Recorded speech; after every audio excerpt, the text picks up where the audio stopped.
प्यारे बच्चों, आज के इस वीडियो लेक्चर में मैं लेकर आया हूँ कक्षा 10 केमिस्ट्री विकल्पीय महत्वपूर्ण प्रश्न जो बोर्ड एग्जाम 2023 के लिए बहुत इम्पोर्टेंट है। इस वीडियो लेक्चर को देखने के बाद आपके विकल्पीय प्रश्न में कहीं से भी डाउट नहीं रहेगा। चलिए वीडियो को शुरू करते हैं।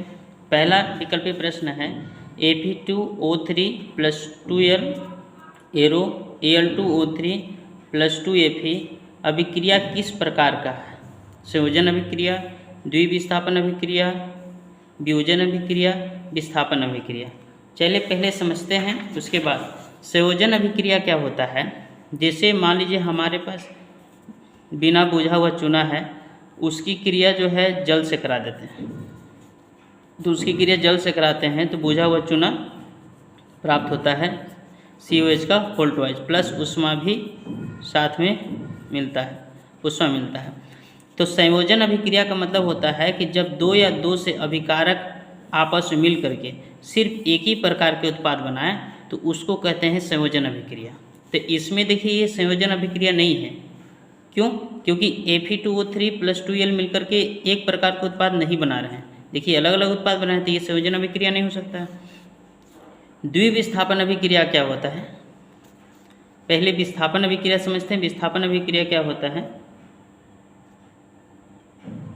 जैसे Ca + H2SO4, Ca की क्रिया H2SO4 से कराते हैं तो क्या बनता है? Arrow Ca2SO4 + H2, hydrogen gas अलग हो जाएगा क्योंकि धातु की क्रिया अम्ल से कराने पर लवण और क्या बनता है? हाइड्रोजन गैस बनता है। तो लवण ये CaSO4 लवण हो गया, H2 क्या हो गया? Hydrogen gas. तो इस अभिक्रिया में देखिए, इस अभिक्रिया में क्या हुआ है कि Ca जो है हाइड्रोजन को हटा करके, यहाँ देखिए Ca जो है हाइड्रोजन को हटा करके H का स्थान ले लिया है, यहाँ देखिए। तो इसी को कहते हैं विस्थापन अभिक्रिया। मतलब Ca जो है H को हटाकर SO4 के साथ से हटाकर क्या बनानी है? CaSO4। तो इस अभिक्रिया को विस्थापन अभिक्रिया कहते हैं। द्विविस्थापन अभिक्रिया मतलब दो लोगों का विस्थापन। जैसे कहने का मतलब जो है, आप उदाहरण दे सकते हैं, जैसे Na2SO4 + BaCl2, ये क्या हो जाए? बदल जाए। जैसे Na है SO4 के साथ तो Na चल जाए Cl के साथ, और BaCl के साथ है तो क्या चल जाए? SO4 के साथ BaSO4। रिएक्शन को बैलेंस कर दीजिए तो यहाँ 2 से गुणा कर दीजिए। तो इसको कहते हैं द्विविस्थापन अभिक्रिया। द्विविस्थापन अभिक्रिया यानी कि विस्थापन अभिक्रिया क्या होता है? वह रासायनिक अभिक्रिया जिसमें कोई पदार्थ या कोई तत्व किसी यौगिक में उपस्थित तत्व को हटाकर उसका स्थान स्वयं ले लेता है तो उसे विस्थापन अभिक्रिया कहते हैं। और द्विविस्थापन का मतलब होता है दोनों का अदला बदली हो जाए। देखिए ये देखिए Na SO4 के साथ था तो NaCl के साथ चला गया, और Ba जो है Cl के साथ तो SO4 के साथ चला गया। तो इसको कहते हैं द्विविस्थापन अभिक्रिया। और वियोजन अभिक्रिया में जैसे कैल्शियम कार्बोनेट को जब गर्म करते हैं तो कैल्शियम कार्बोनेट को गर्म करते हैं तो calcium oxide plus carbon dioxide gas बनता है। तो इसको कहते हैं वियोजन। वियोजन मतलब वह रासायनिक अभिक्रिया जिसमें किसी पदार्थ टूट करके दो या दो से अधिक प्रकार के उत्पाद बनाता है तो उसे वियोजन अभिक्रिया कहते हैं। तो इसमें क्या हो रहा है? देखिए इसमें जो है क्या हो रहा है कि Fe जो है, Al जो है Fe को हटा दिया है O के साथ, O से हटा दिया है और उसका स्थान स्वयं ले लिया है। देख रहे हैं? तो ये कौन अभिक्रिया होगा? कौन अभिक्रिया होगा? विस्थापन अभिक्रिया। कौन अभिक्रिया होगा? विस्थापन अभिक्रिया। ये विस्थापन अभिक्रिया है। अम्ल में से हाइड्रोजन को हटाने वाला धातु है। अम्ल में से कौन हटा सकता है? यानी कि अम्ल में से हाइड्रोजन को, तो अम्ल में से हाइड्रोजन को हटाने वाला धातुओं का मैंने लिस्ट बनाया है, इसको देख सकते हैं। देखिए ये जैसे ये देखिए lithium, potassium, sodium, calcium, magnesium, aluminium, manganese, zinc, iron, hydrogen, copper, mercury, silver, platinum, Au। जो धातु हाइड्रोजन सुपर है, ये अम्ल में से हाइड्रोजन को हटा देंगे, क्योंकि ये हाइड्रोजन से अधिक सक्रिय हैं। ये धातुओं की सक्रियता श्रेणी है, और जो धातु हाइड्रोजन से नीचे हैं वो अम्ल में से हाइड्रोजन को नहीं हटा पाते हैं, क्योंकि यह जो है, ये जो धातु हैं जो हाइड्रोजन से नीचे हैं ये खुद हाइड्रोजन से कम सक्रिय हैं, और ये हटा देंगे क्योंकि हाइड्रोजन से अधिक सक्रिय। तो ऊपर वाले धातु जो है अम्ल में से हाइड्रोजन को हटा देते हैं, इससे नीचे स्थित जो है धातु अम्ल में से हाइड्रोजन को नहीं हटा पाते हैं। तो इसमें से देख सकते हैं कौन धातु है। जैसे देखिए अम्ल में से हाइड्रोजन को हटाने वाला धातु है, देखिए Hg जो है, Hg कहाँ है, Hg देख सकते हैं यहाँ पे नीचे है, तो ये नहीं हटा पाएगा। Ag भी नीचे है, देखिए फिर जो है आप देख सकते हैं Ag नीचे है, Cu नीचे है, Zn कहाँ है, Zn ऊपर है। ये अम्ल में से हाइड्रोजन को क्या कर देगा, हटा देगा। कौन इसमें सही होगा, जिंक। अब जैसे सल्फर डाइऑक्साइड का जलीय विलयन होता है, सल्फर डाइऑक्साइड का जलीय विलयन होता है। एक बात को ध्यान में रखिए, बहुत इंपॉर्टेंट प्रश्न है। धातु का जो ऑक्साइड होता है, धातु का जो ऑक्साइड होता है, धातु ऑक्साइड का जो जलीय विलयन होता है वो क्षारीय होता है। क्या होता है, धातु ऑक्साइड का जलीय विलयन क्या होता है, क्षारीय होता है या उभयधर्मी होता है, उभयधर्मी होता है। यानी कि धातु ऑक्साइड का जो जलीय विलयन होता है या तो क्षारीय होता है या तो उभयधर्मी होता है। और अधातु के ऑक्साइड, अधातु ऑक्साइड का जो जलीय विलयन होता है वो अम्लीय होता है। एक चीज़ दिमाग में आप रख लीजिएगा, ये बहुत इंपॉर्टेंट प्रश्न है। यानी कि धातु के ऑक्साइड का जलीय विलयन क्षारीय या उभयधर्मी होता है, अधातु के ऑक्साइड का जलीय विलयन क्या होता है, अम्लीय होता है। इसमें पूछा है सल्फर डाइऑक्साइड क्या है, सल्फर डाइऑक्साइड का जलीय विलयन होता है तो क्या होगा, ये अधातु का ऑक्साइड है सल्फर डाइऑक्साइड, तो अम्लीय होगा। इसमें कौन टिक लगेगा, अम्लीय। अगर इसका रिएक्शन पूछ देता तो इस तरह से बना सकते थे, जैसे SO2 सल्फर डाइऑक्साइड H2O, जब इसकी क्रिया कराएगा तो H2SO3 बनेगा। ये देखिए सल्फ्यूरस अम्ल, क्या बनेगा, सल्फ्यूरस अम्ल। देखिए SO2 को जल में डालें तो क्या बना लिया, H2CO3, ये अम्ल बना लिया। इसलिए अधातु का ऑक्साइड क्या होते हैं, अम्लीय होते हैं। शुद्ध जल का pH मान होता है। अब देखिए pH मान पर चलते हैं। pH मान किसे कहते हैं, क्योंकि pH मान का देखिए सूत्र होता है pH बराबर होता है -log10 हाइड्रोजन आयन की सांद्रता। यानी कि इसके आधार पर pH का परिभाषा भी बना सकते हैं। किसी विलयन में उपस्थित हाइड्रोजन आयन की सांद्रता, बड़ा ब्रैकेट को सांद्रता बोलें, किसी विलयन में उपस्थित हाइड्रोजन आयन की सांद्रता के ऋणात्मक लघुगणक को pH कहते हैं। किसी विलयन में उपस्थित हाइड्रोजन आयन के सांद्रता के ऋणात्मक लघुगणक को क्या कहते हैं, pH कहते हैं। अब जैसे pH से रिलेटेड मैंने कुछ एक साड़ी बनाया है, देखिए ध्यान से। जैसे यहाँ पे इसको देख सकते हैं, ये देखिए हाइड्रोजन आयन की सांद्रता है या हाइड्रोनियम आयन की सांद्रता है मोल प्रति लीटर में, ये 10⁻�0। तो अगर किसी विलयन में हाइड्रोजन आयन की सांद्रता 10⁻�0 है तो उसका pH मान कितना होगा, 0 होगा। अगर हाइड्रोजन आयन की सांद्रता जो है 10⁻⁻1 है तो उसका pH मान 1 होगा, और -2 होगा तो उसका 2 होगा। इसी तरह से मैंने बनाया है 14, जिसका pH मान हाइड्रोजन आयन की सांद्रता -14 होगा, उसका pH मान कितना होगा, 14 होगा। मतलब 10 के पावर pH मान निकालने का एक ट्रिक भी याद कर सकते हैं कि 10 के पावर जितना माइनस में होगा उसका pH मान उतना ही होगा। और उदासीन विलयन का जो है, उदासीन विलयन का pH मान 7 होता है। उदासीन विलयन का pH मान 7 होता है, और जिस विलयन का pH मान 7 से कम होता है, मतलब pH मान 7 होगा तो विलयन उदासीन होगा। क्या होगा, उदासीन होगा। और pH मान 7 से कम होगा, मतलब 7 से कम होगा तो क्या होगा, अम्लीय होगा, अम्लीय होगा। और pH मान 7 से ज़्यादा हो गया तो क्या होगा, क्षारीय होगा। क्या होगा, क्षारीय। विकल्पीय प्रश्न याद रहे, 3 विकल्पीय प्रश्न बन गया। उदासीन विलयन का pH मान कितना होता है, 7 होता है। जिस विलयन का pH मान 7 से कम होता है वो अम्लीय होता है। जिस विलयन का pH मान 7 से ज़्यादा होता है वो क्षारीय होता है।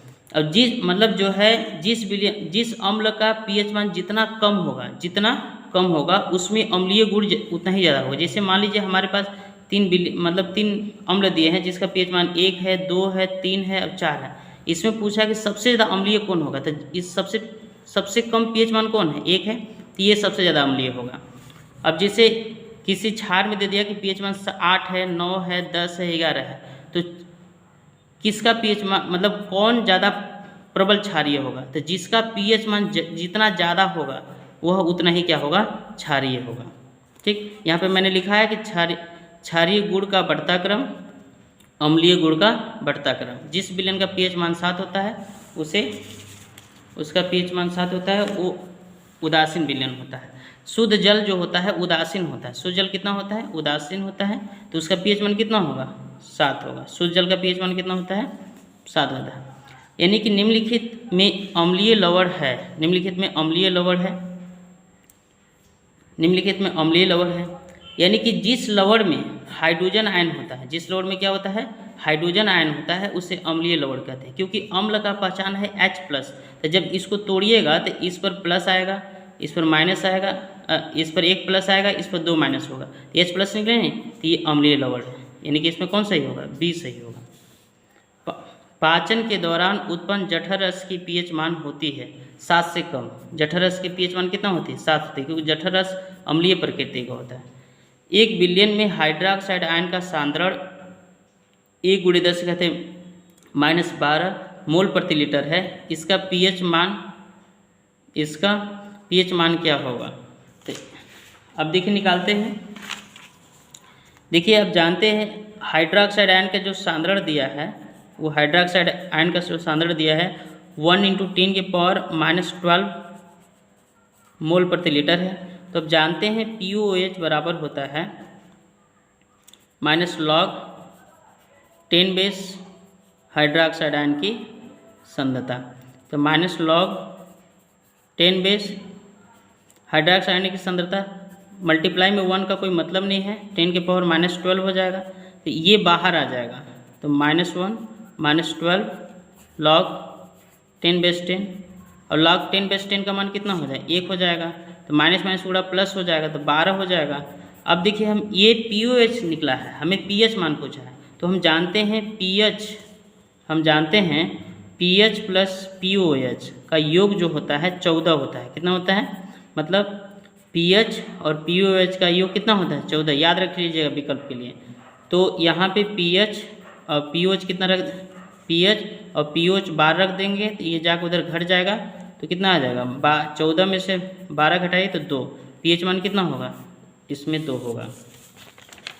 तो इसमें कौन सही है, विकल्प नंबर A सही है। अब देखिए ध्यान से, धावन सोडा का रासायनिक सूत्र है, धोवन सोडा, तो धावन सोडा का सूत्र क्या होता है, सोडियम कार्बोनेट डेकाहाइड्रेट, ये धावन सोडा का सूत्र है। ये किसका सूत्र है, ये बेकिंग सोडा का सूत्र है। किसका सूत्र है, बेकिंग सोडा का सूत्र है। ये बेकिंग सोडा का सूत्र है, ये बेकिंग सोडा का सूत्र है, ये साधारण नमक का सूत्र है, ये नौसादर, ये क्या है, नौसादर। सल्फ्यूरिक अम्ल में अम्लीय हाइड्रोजन परमाणुओं की संख्या होती है। तो सल्फ्यूरिक अम्ल का सूत्र क्या होता है, H2SO4। तो इसमें हाइड्रोजन परमाणु की संख्या कितनी है, 2 है। तो यानी कि किसी अम्ल में हाइड्रोजन परमाणुओं की संख्या जो होता है क्या कहलाता है, हाइड्रोजन परमाणुओं की संख्या जो है, सल्फ्यूरिक अम्ल में अम्लीय हाइड्रोजन परमाणु की संख्या जो है अम्लीय हाइड्रोजन कहलाता है। तो सल्फ्यूरिक अम्ल में कितने हाइड्रोजन है, 2, तो इसमें कितना हो जाएगा, 2 हो जाएगा।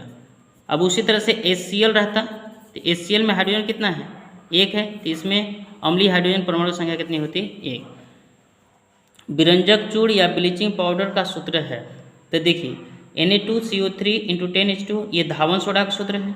NaSCO3 ये बेकिंग सोडा या मीठा सोडा या खाने का सोडा का सूत्र है। CaSO4 × 12H2 ये प्लास्टर ऑफ पेरिस का सूत्र है। किसका सूत्र है, प्लास्टर ऑफ पेरिस सूत्र है। CaOCl2 किसका सूत्र है, विरंजक चूर्ण या ब्लीचिंग पाउडर का सूत्र है। चलिए नेक्स्ट प्रश्न देखते हैं। फिर आगे प्रश्न है 11 में, धातु है बोरान, लिथियम, सिलिकॉन, कार्बन। देखिए बोरान जो है उपधातु है, क्या है उपधातु। ये देखिए धातु है, लिथियम क्या है धातु है। ये कौन सा धातु है क्षार धातु, क्षार धातु है। सिलिकॉन उपधातु है, ये क्या है अधातु है। तो इसमें कौन विकल्प सही होगा, बी सही होगा। अधातु है पोटेशियम, फ्लोरीन, एल्युमिनियम, सोडियम। तो अधातु पोटेशियम धातु है, फ्लोरीन क्या है अधातु है, फ्लोरीन क्या है अधातु, एल्युमिनियम भी धातु है और सोडियम भी धातु है। अब इसमें से एक चीज़ ध्यान रखिएगा कि जितने भी तत्व ज्ञात हैं उनमें से सभी तत्वों में से सबसे अधिक ऋणात्मक तत्व फ्लोरीन है। सबसे अधिक ऋणात्मक तत्व कौन है फ्लोरीन है, उसके बाद ऑक्सीजन है। निम्न में से कौन सी धातु, नेक्स्ट प्रश्न, निम्न में से कौन सी धातु जल के साथ सामान्य ताप पर ही अभिक्रिया कर लेता है।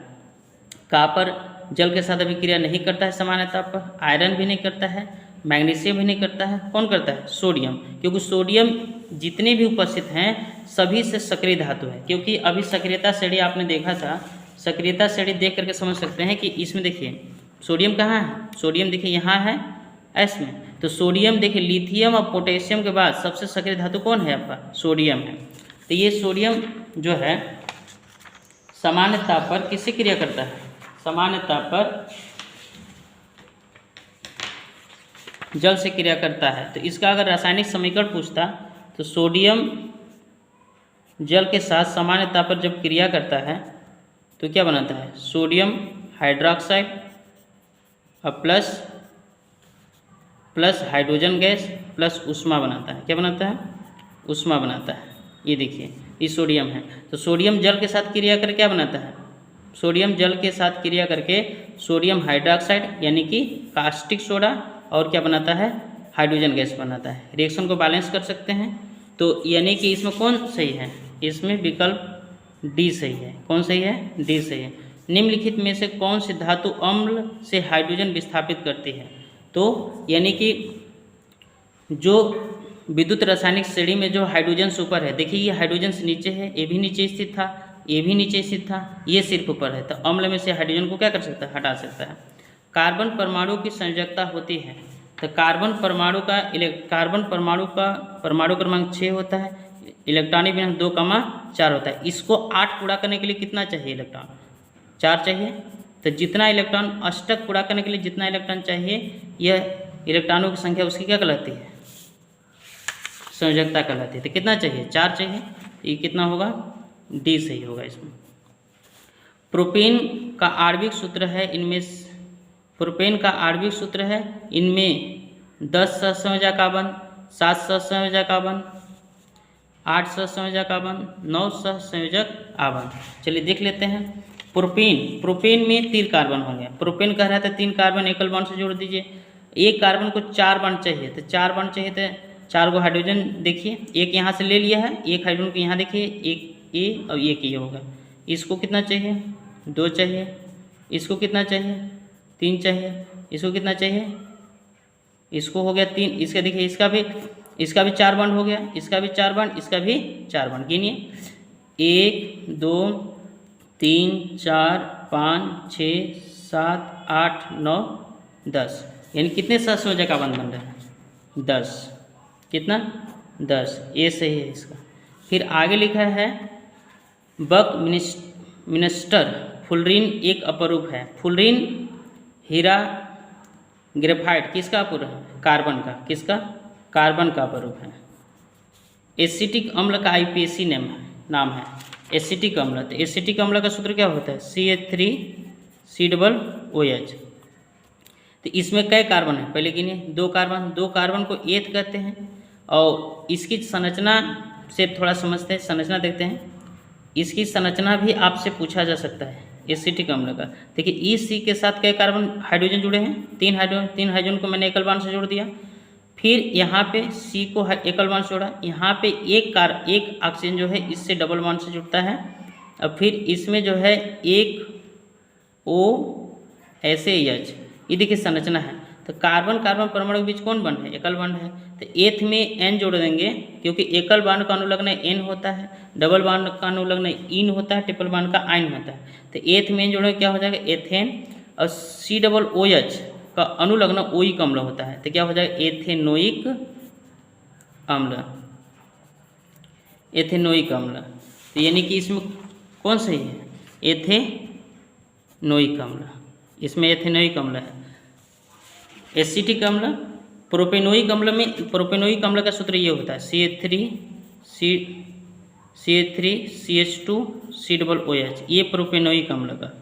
अब मेथेनोइक अम्ल का HCOOH, ये मेथेनोइक अम्ल, ये प्रोपेनोइक अम्ल, और ये एसिटिक अम्ल या एथेनोइक अम्ल। एथिल एल्कोहल का IPAC नाम है एथिल एल्कोहल। तो एथिल एल्कोहल का सूत्र क्या होता है? C2H5OH, या इसकी संरचना ऐसे भी देता है CH3COOH,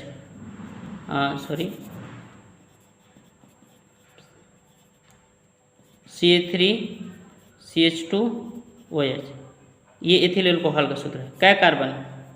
2 कार्बन को एथ कहते हैं, एक एकल बॉन्ड के उससे N लग जाएगा, OH का अणु लगने क्या होता है? ऑल, तो क्या हो जाएगा? एथेनॉल। तो एसिटिक अम्ल का IPAC नेम क्या हो जाएगा? एथिल एल्कोहल का IPAC नेम क्या हो जाएगा? एथेनॉल, ए सही है। और इसका क्या, मेथेनॉल का क्या होता है? मेथेनॉल का सूत्र होता है CH3OH, ये मेथेनॉल का सूत्र होता है। और इसमें एसिटिक अम्ल का भी बताइए कि CH3COOH।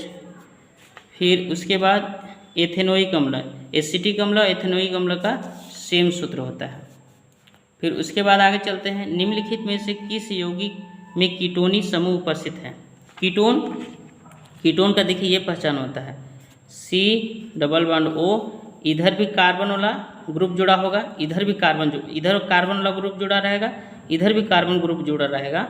अब वो C2H5 हो या CH3 हो तो उसको हम लोग कीटोन बोलते हैं, ऐसे। तो चलिए देखते हैं इसमें कौन है। देखिए इससे C से O तो जुड़ा है डबल बॉन्ड के साथ, देखिए इधर हाइड्रोजन इधर भी हाइड्रोजन, तो ये कीटोन नहीं है। ये देखिए ये भी कीटोन नहीं है, क्योंकि इधर हाइड्रोजन है, इधर हाइड्रोजन जुड़ा है। और इधर देखिए, यहाँ पे देखिए CH3C+O OH जुड़ा है, ये भी कीटोन नहीं है। यहाँ देखिए, ये देखिए C+O, C के इधर भी CH3 जुड़ा है, C के इधर भी जुड़ा है। तो एक C से डबल बॉन्ड द्वारा O जुड़ा हो और उसके दोनों ओर जो है C जो है जुड़ा हो तो उसको जो हम लोग क्या बोलते हैं? कीटोन। इसमें कौन सही होगा? डी सही होगा। फिर आगे कर रहा है प्रोपेनॉल है, प्रोपेनॉल। तो प्रोपेनॉल का सूत्र क्या हो जाएगा? देखिए ध्यान से, CH3CH2CH2OH, ये प्रोपेनॉल है। अब एक जहाँ गिन करके लिख दीजिए प्रोपेनॉल है, एक जहाँ गिन कर लीजिए 1 2 3 C3 हाइड्रोजन 3 और 2 5 और 2 7 1 8 O, ये किसका सूत्र है? प्रोपेनॉल का सूत्र है। किसका सूत्र है? प्रोपेनॉल का। 3 3 2 5 2 7 1 8, यानी कि C3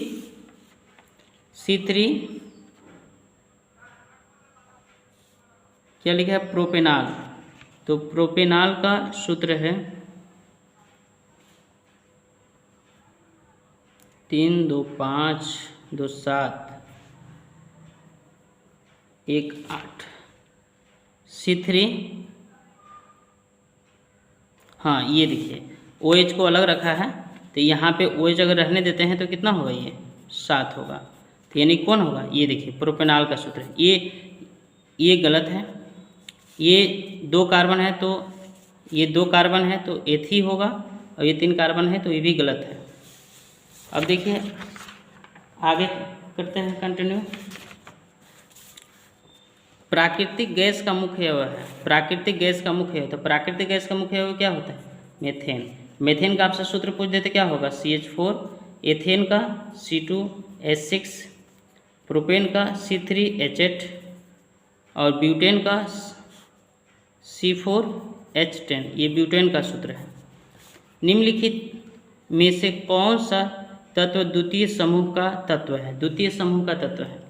तो द्वितीय समूह का तत्व है, तो द्वितीय समूह को क्षारीय मृदा धातु कहते हैं। क्या कहते हैं? क्षारीय मृदा धातु। और उसका मैंने पढ़ने का ट्रिक बताया था कि बेटा मांगे कार स्कूटर बाप राजी। ये देखिए, तो यानी कि ये देखिए मैग्नीज, तो इसमें कौन सही होगा? Mg सही होगा। आधुनिक आवर्त सारणी में इलेक्ट्रॉनिक विन्यास 2,8 युक्त तत्वों को आपकी समूह में पाते हैं। ये इलेक्ट्रॉनिक विन्यास को ध्यान से देखिए। जिस तत्वों के बाह्य कोश में 8 इलेक्ट्रॉन होते हैं वो निष्क्रिय तत्व होते हैं। तो निष्क्रिय तत्व किस वर्ग में रखे गए हैं? 18 वर्ग में। किस वर्ग में? 18 वर्ग। दीर्घाकार आवर्त सारणी में जो है सबसे लास्ट में जो है 18 वर्ग में रखे गए हैं। ये 18 समूह तत्व है कि जिन तत्वों के बाह्य कोश में 8 इलेक्ट्रॉन हो वो रासायनिक रूप से निष्क्रिय होते हैं। समूह 8 में जो है संक्रमण तत्व रखे गए हैं। समूह 2 में क्षारीय मृदा धातु है और समूह 10 में भी संक्रमण तत्व है। अब लिथियम का विकर्ण संबंध निम्न में से कौन से तत्वों के साथ है? देखिए विकर्ण संबंध क्या होता है, जैसे यहाँ देखिए मैंने बनाया है, जैसे आवर्त 2 और आवर्त 3। आवर्त 2 के तत्व मैंने 4 लिखा है, लिथियम, बेरिलियम, बोरान, कार्बन। आवर्त 3 के 4 तत्व लिखे हैं, sodium, magnesium, aluminium, silicon. Lithium का विकर्ण संबंध मैग्नीशियम से होता है, बेरिलियम का विकर्ण संबंध एल्युमिनियम के साथ होता है, बोरान का सिलिकॉन से। विकर्ण संबंध का परिभाषा भी आ सकता है। विकर्ण संबंध किसे कहते हैं? यानी कि आवर्त 2 और आवर्त 3 के तत्वों के गुणों में समानताएं पाई जाती हैं, जिन्हें हम किसके द्वारा दर्शाते हैं? विकर्ण द्वारा दर्शाते हैं। इस घटना को क्या कहते हैं? विकर्ण संबंध कहते हैं। यानी कि लिथियम का विकर्ण संबंध, ये विकल्प में पूछ सकता है, लिथियम का मैग्नीशियम के साथ, बेरिलियम का एल्युमिनियम के साथ, बोरान का सिलिकॉन के साथ। तो हमसे क्या पूछा है? हमसे पूछा है लिथियम का विकर्ण संबंध। तो लिथियम का विकर्ण संबंध किससे है? मैग्नीशियम से। तो यहाँ पे मैग्नीशियम ए सही है ना। आगे देखते हैं 26 नंबर। मेंडलीव की मूल आवर्त सारणी में तत्वों का मौलिक गुण माना गया है। तो मेंडलीव की मूल आवर्त सारणी में तत्वों का मौलिक गुण जो है परमाणु भार को माना गया है। और दीर्घाकार आवर्त सारणी में जो है तत्वों का मौलिक गुण क्या माना गया है? तत्वों का इलेक्ट्रॉनिक विन्यास माना गया है।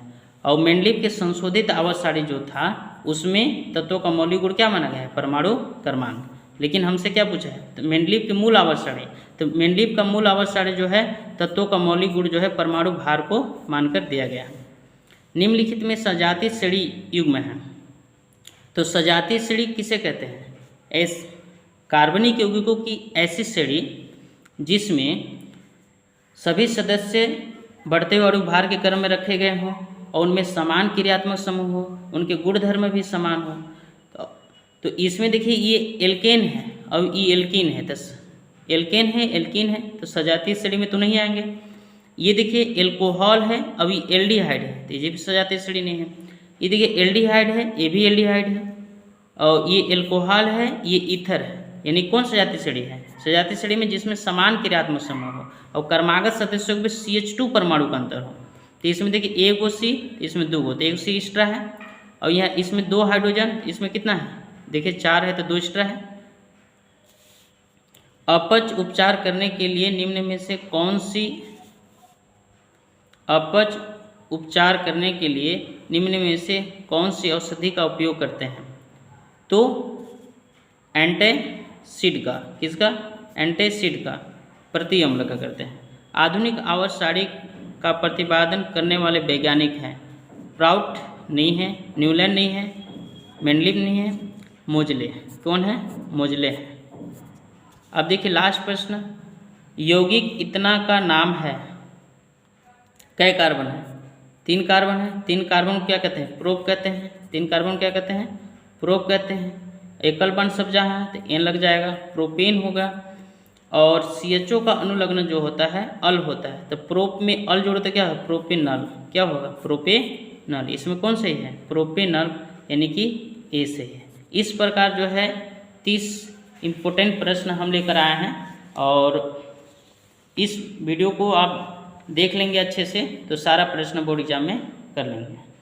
और भी वीडियो देखने के बाद और भी बच्चों के पास शेयर करें ताकि और भी बच्चों को सहयोग मिल सके।